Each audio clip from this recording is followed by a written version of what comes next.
Día más importante en el encuentro entre la escritura maya y la colonia española ocurrió con un auto de fe de Maní del 12 de julio de 1562. Ínfamo día, donde se quemaron por lo menos 25 códices mayas en un gran hoguera. El mismo obispo Fray Diego de Landa dijo: encontramos una gran cantidad de libros escritos con estos caracteres, y porque no contenían nada en que no era visto más que supersticiones del diablo y sus mentiras, los quemamos todos, que ellos lo lamentaron mucho y les causó mucha aflicción. Pero 30 años después siguen pintando y usando estos códices. Por ejemplo, en el pueblo de Calakmul en 1596 había un encuentro. El sacerdote del pueblo, andando en la tarde-noche, encontró en la casa de un noble maya, Francisco Pech, 4 sacerdotes con un obispo de entre los indios. El 15 de agosto de 1596, en el pueblo de Calakmul, un sacerdote de 4 ajkinop se reunieron para santificar ritualmente 3 códices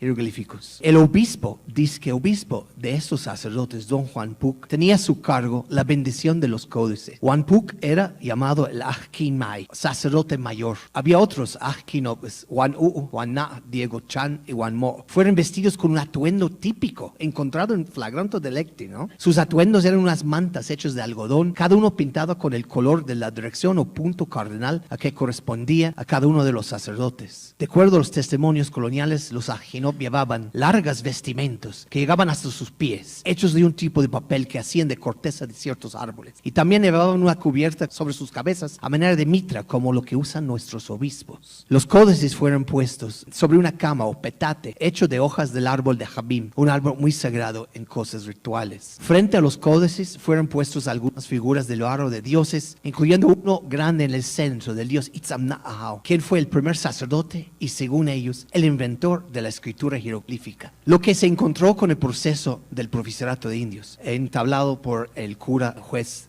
vicario, fue que el mismo pueblo de Calakmul era dividido en 4 barrios. Cada barrio tenía su sacerdote, sus atuendos, colores de direcciones, y el más importante, jefe ritual de todo el pueblo, era el Ajkin May Juan Pu. Pero lo que horrorizaron los españoles no era el hecho de que había como una iglesia clandestina, era el hecho de que Ajkin Juan Na era el escribano del pueblo, que el Ajkin Diego Chan era maestro escuela y el Ajkin Huau era el sacristán del pueblo. Fungían en 2 sistemas religiosos. La relación entre el sacerdocio maya, el ajkinop y los textos jeroglíficos mayas, muy importante. Según el visitador Tomás López Medel en su relación en 1612, los sacerdotes de Yucatán, los ajkines, fueron considerados de los más religiosos, sabios y educados, y la máxima autoridad en sus ceremonias y sus ritos de mayor gravedad, ya que, como he dicho, tenían su tipo de letras y sus libros, y tratados de sus idolatrías y su falsa religión. Según Fray Diego de Landa, los ajkin may proveían de los sacerdotes a los pueblos, examinándolos en sus ciencias y sus ceremonias, y que les encargaban de las cosas de sus oficios y el buen ejemplo del pueblo, y proveían de sus libros. Además, atendían al servicio de los templos. Lo que se encontró en el caso de 1596 es que Juan Puc estaba en pleno momento dibujando un códice, 30 años después del auto de fe de Diego de Landa. A través de todo el resto del siglo XVI y bien entrados en el XVII y hasta los empiezos del XVIII, muchos ajkinop fueron encontrados con códices por los extirpadores, los jueces eclesiásticos. El mismo obispo, Gonzalo de Salazar, escribiendo un largo reporte que llegó en Roma al Papa en 1612, quejó de la situación. Él mismo escribió: tengo más de 12,000 ídolos dentro de mi palacio, sin contar los muchos otros que continúan trayendo de otros pueblos. También hay más de 400 sacerdotes de sus ídolos y 2 obispos que esos sacerdotes consagran entre ellos. Y ese reporte era mandado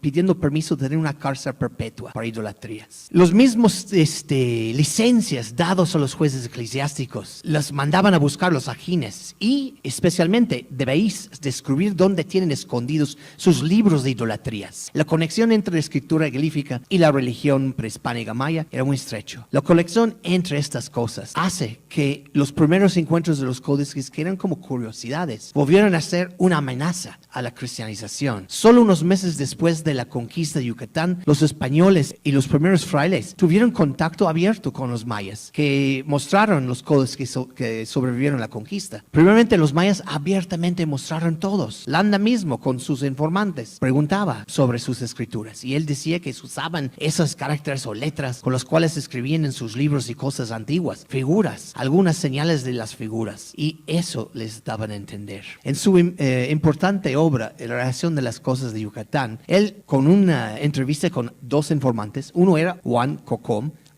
Cocom, y el otro era el joven Gaspar Antonio Chi, pregunta y demanda: hazme una frase, dime cómo se dice algo. La primera cosa que dibujó seguramente era Juan Cocom: Maincati, no quiero hacerlo, ¿verdad? No lo quiero hacer. Pero muchos españoles vieron estos códices. El encomendero Juan Farfán describía que ellos tenían letras con que cada uno escribía, y con eso se entendían unos a otros. Estos fueron unos caracteres de que cada uno era hecho de partes, y con ellos podían entender unos a otros como nosotros hacemos con nuestras letras. Y estos caracteres no se enseñaban a nadie sino a los señores y a los sacerdotes. Los libros en sí eran hechos de cortezas de árboles, dijeron los encomenderos de Valladolid, en que se escriben y dibujaban figuras. Pero los primeros españoles entendían el foneticismo, las sílabas, los entendían. La relación de Chunjujup y Tabí, un encomendero que nació entre la encomienda de su papá, dijo que tenían letras y que cada letra era una sílaba, y ellos se entendían unos a otros usándolos. Landa trató de escribir un alfabeto, pero los encomenderos entendían que era silabario. Tenían libros de figuras donde reinaban, dijo Geraldo Díaz de Alpuche, un viejo conquistador, que ellos indicaban tiempos para plantar, para cosechar y todo. Y sí era cierto que se leía fonéticamente en los códices, Cuc o Mo'o, Quetzal o Macá. El contenido ritual de los códices es lo que causó el odio de los sacerdocios para buscar una manera de destruirlos todos. Después de 1560, el sacerdocio maya, el Ajinop, estuvo asociado con el uso ritual de los almanaques, los códices. De acuerdo con los cronistas coloniales, cada sacerdote tenía por lo menos un códice. Los clérigos españoles pronto descubrieron que los Ajinop consultaban sus códices para celebrar grandes cantidades de rituales. Esos indicaban los tiempos, como hemos visto ayer, de celebraciones, tiempos remotos y presentes, para celebrar fiestas a los dioses. En su forma más básica, los códices sirvieron como formularios de rituales, mánticos, con información específica sobre tipos apropiados de ofrendas rituales. Los mismos frailes se dieron cuenta. Fray Antonio Ciudad Real, escribiendo en 1588, examinó varios de los códices que sobrevivieron y dijo que se usaban para escribir las ceremonias y métodos de sus sacrificios a sus ídolos y su calendario. La iconografía formulario ritual está muy obvio, como eso que vemos en el Códice de Madrid, folio 36, las ceremonias del Wayep del fin del año, los años Muluk. En esta lámina clásica fácilmente se ve Bolón Zacab, una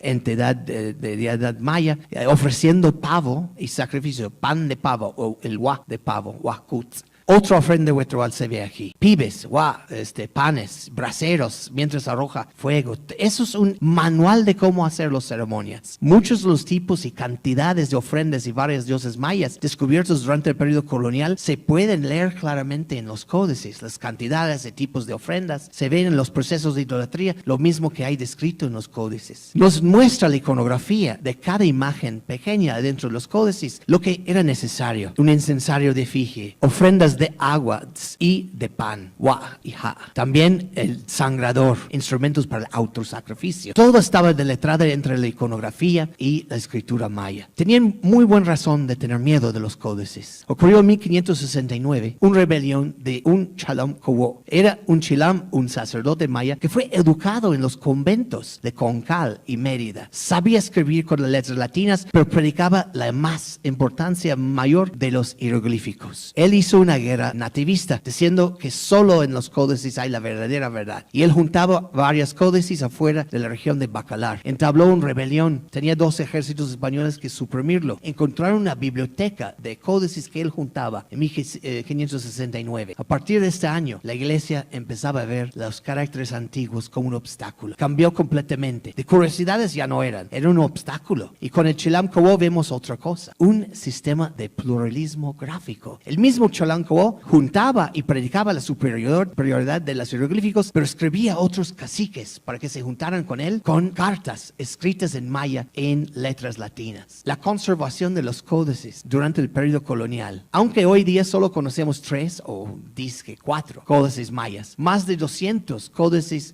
fueron encontrados en campañas de idolatría desde 1570 a 1812. Estos casos demuestran que los Ajquinop continuaban usando los códices como referencias religiosas y rituales y empezaban a usar también las letras latinas para preservar la sabiduría antigua. Pero después de 1569 hay una guerra abierta contra códices mayas. Los sacerdotes predicaban en contra de la escritura. Un fray José Ortiz lamentó eso. Será imposible, dijo, remediar esta enfermedad de idolatría y destruir sus antiguas ceremonias sin destruir cada uno de estos libros de sus antiguos caracteres que aún sobreviven. Otros sacerdotes igual pensaban. Por causa de esto y lo que estos libros contienen, es recomendable que nosotros destruemos todos estos libros sin que pueda sobrevivir ni una pista de ellos, ni tampoco en las mentes de los indios, porque es una costumbre herética, perjudicial, tener estos libros antiguos y de caracteres que todavía tienen en los pueblos. Eso escribió un manuscrito poco conocido, 1660, más de 100 años después. Pero ¿qué pasó con esos códices que encontraron? Fueron mandados a la hoguera. No todos, pero muchos. El dolor es ver los llamas, ¿verdad? Tantos códices. Pero hay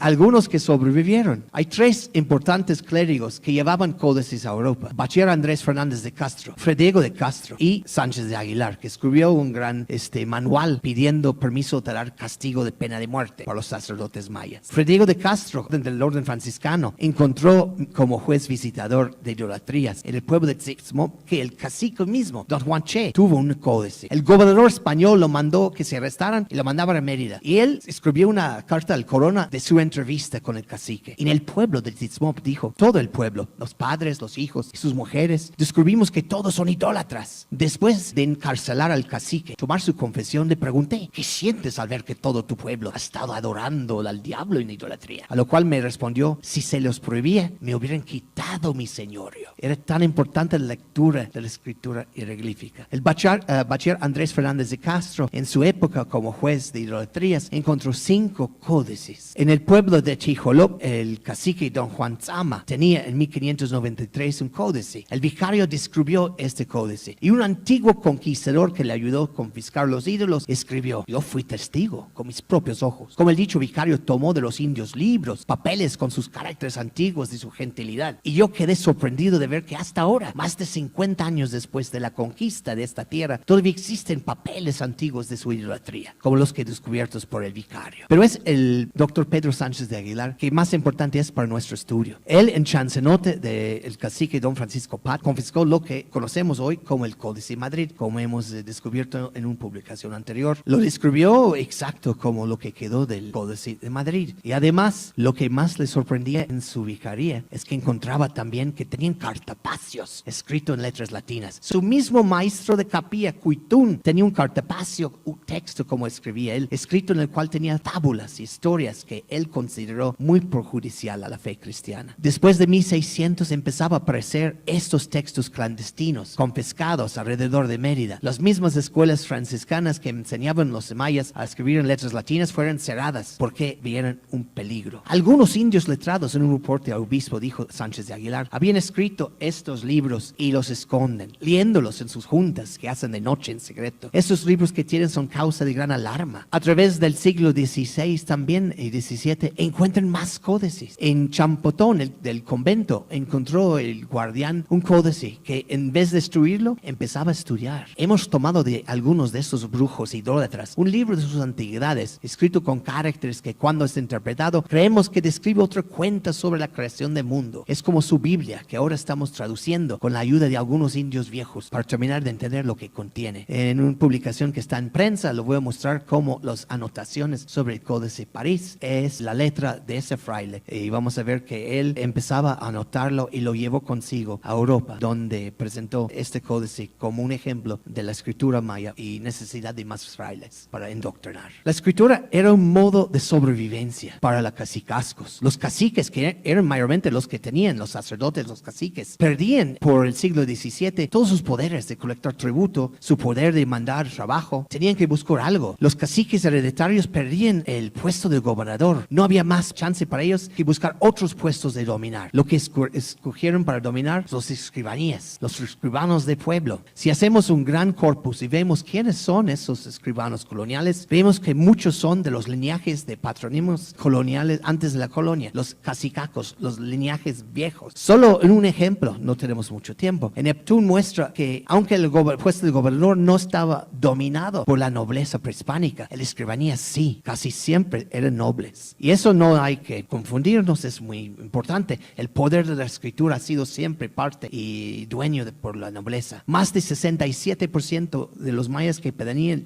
el puesto de escribano descendían de esas familias nobles de la región. Los mismos que fueron descendientes de los batabes del contacto, ¿no? Los camales mayormente. También los caciques que se encuentran como escribanos y familias nobles, linajes de nobles con códices a través de la colonia muestra que a pesar del peligro de tener estos códices seguían preservándolos. La escritura volvió un tipo de resistencia. Si analizamos un corpus de 1560 a 1760 de documentos, cartas y peticiones, vemos algo lingüísticamente muy interesante. Los mayas, claro, adoptaron muy rápido su escritura por su escritura lagosilábica, rápidamente la letra latina. Después de 1550, pocos años después de fundación de Mérida, ya hay escribanos en los pueblos escribiendo en letras latinas, especialmente en la zona del oriente de la península. Los términos prehispánicos mayas perduraron más. Había palabras de préstamo, bien conocían, no los usaban, preferían los nombres mayas, Acuchcap en vez de regidor, Aculel en vez de alcaldes. Pero si analicemos cómo las palabras de préstamo entran en la documentación de los escribanos, vemos que en el occidente de la península hasta la ñ se entra muy temprano en la escritura maya, señor, pero en el oriente no se usa senol, señor, sano para señor. Vamos a ver palabras más grandes de préstamo. Los mayas en el oriente quieren dividir todas las palabras, a pesar que son 5 sílabas, 6 o 3, tratan de dividirlo en 4 partes, a fuerzas. Hay evidencia hasta en la manera en que ellos escriben las palabras de préstamo, que hay pluralismo gráfico que existe en esta zona. Y si pensamos que todos los bloques de glifos en la escritura prehispánica hieroglífica tenían un base de 4 partes, esa división y parsing, en inglés parsing, todas las palabras de préstamo, dividido claramente, impumación, en 4 sílabas, no importa cuántas sílabas eran. Es muy interesante. Hay una división entre el oriente y occidente de la península. Y si vemos las confiscaciones de los códices, vemos que hay un claro pluralismo gráfico. Velo a través del tiempo. La escritura alfabética más cerca de Mérida, pero siguen encontrando códices en Oriente hasta 1732, el último códice que fue encontrado. ¿Qué nos dice? Nos dice muchas cosas, ¿verdad? La distribución de textos alfabéticos confiscados mayormente se encuentra en el occidente de la península. En el oriente de la península, solo 3 fueron confiscados por los cúrigos, pero 58 códices en la parte oriental, 16 en el oeste, 15 en Bacalar y 10 que se encontraron en la conquista del Petén. Esa muestra que seguía la escritura jeroglífica, por lo menos la manera de entender y de interpretarlo en el oriente de la península mucho más tiempo que en el occidente. Pero a pesar de esto, el poder de la nobleza de dominar un nuevo puesto, el puesto de Atzipcao, de escribano de pueblo, era muy importante para mantener su poder político, porque era el único puesto pagado y hereditario de por vida. Y eso es contra la ley española. No se debe heredar el puesto de escribano, debe circular. Y cobran dinero, cobran por sus escrituras, para hacer traslados, para hacer las cartas, actas de cabildo. Realmente un puesto de mucho poder político. En esto se sobrevivió un tipo de pluralismo gráfico. Agradezco su atención. Gracias.